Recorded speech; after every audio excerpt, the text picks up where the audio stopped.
Hey, Aylin, got my friend Tiger helping me with the video. She helps a lot with these lights too. So I assume the main thing you're going to be doing is just changing the power line. Here's the power line for this unit. And so some of these are wedged in here a little bit like this one, so just use some tool to help slide it out. Most of them are coming in and out so easily you can do it gently with your hands. But so you just might as well go ahead and pull this out so you can get to the power lines easily. So you can just pull to take them out. They kind of come out, but it's better if you have a tool. So a small screwdriver, or even just, we got this other test lead here. You just want to push it on that little white square, and then the lead will come out. And of course, vice versa. Put the new ones in. I have, this is 22 gauge wire, which is what the LED strips are on, all these wires here. And they go in quite easy. This white thing releases some spring, which then closes back up on our guy, but I'll do that later. I also do have a lot of wires, like especially over here, these were 16 gauge, that's what I had a lot lying around, so I used the 16 gauge for a lot of the power, but I'm hoping your 18 gauge just works just fine. The 16s can be hard to get in and out.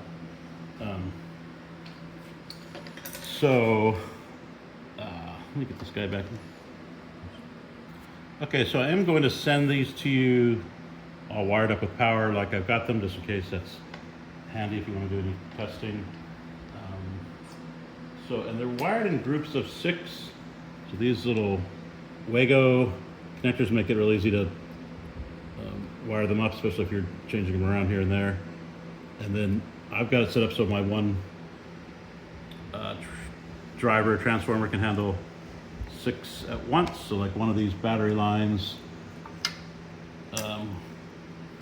comes out to here, and then I use 2 Wago connectors to connect that to the other 6, or to the 6 lines. Your box, I believe, is 4.5 amps, so that should let you power 6 at once. You can't power all 18 like we've got right now. I'm using two transformers to do that, 2 drivers. So right now we've got it set up. These are all in the cool white setting, and this is animating. There's a little program running behind the scenes that is changing the color on these. You notice some of these have some bad colors already. I take those off. Sometimes this one does it too. Like you can use those last if you want. Since we have 18 out of the 16 pendants. I don't think it's going to matter much. I think even when you do colors, those little things aren't going to make any difference after all the diffusing and your shade. So I am going to send you my old phone here. It is a Samsung, I think you're Apple, but just this switch right here, press and hold to turn it on, which I've just done.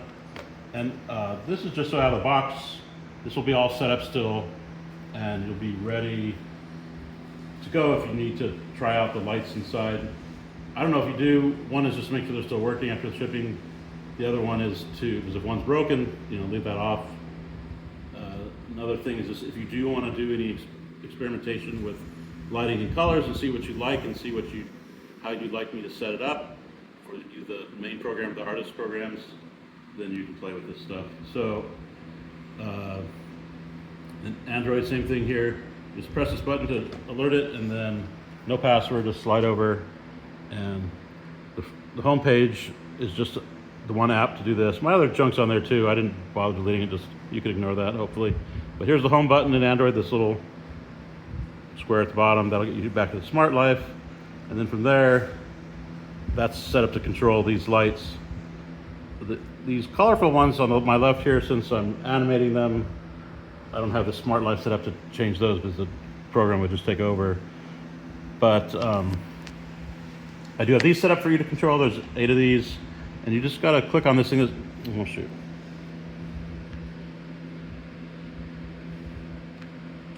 Let me start over. All right, click on this thing. It says Test Sandbox, and then there's a few options there. You can see. I'll get the rest of the options. So So cool white is what we're in right now. And then I got, this one selects the range of whites, different degree Kelvin.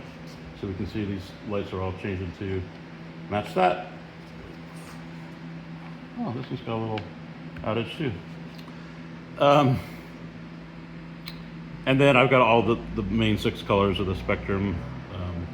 So you can try different colors. You can also just go into an individual light. These lights, they're all numbered out here, the little white label, that one says P11. So I can just click on P11 here, and then you can do whatever you want with color wheel, do whatever color you want, switch over to whites. There's even some way to make it go to music. I haven't played with that. And so I'm assuming after you put your power in here and put these in the shade, that I'll still be able to get at it to make any changes if I need to. If you think that's going to be too much trouble, like it's just really tight in the shade there and it's too delicate a process for me to pull this thing out and change something in here, then let me know that beforehand and we'll talk about how to address that. By the way, this color spectrum, I can actually, through the cloud, I can run this at your house. I don't think you'll need that, but if you did want to, if there's like some animations you just wanted to test, we can do that. You only get, that's 10 of them, we can do it once. We can't do all 18 for that. And then over here, this is the hub that talks to those lights through your phone. It's called a Zigbee hub. Oh, and careful picking it up because this little, it doesn't hold the wire connector in there very good. So just watch for that. It might slip out at some point. But as you can see, I've got a nice long wire here. This one's going outside because that's where the satellite Starlink is. But hopefully you've got a free slot on, your router or switch or something. I'll send this along with it.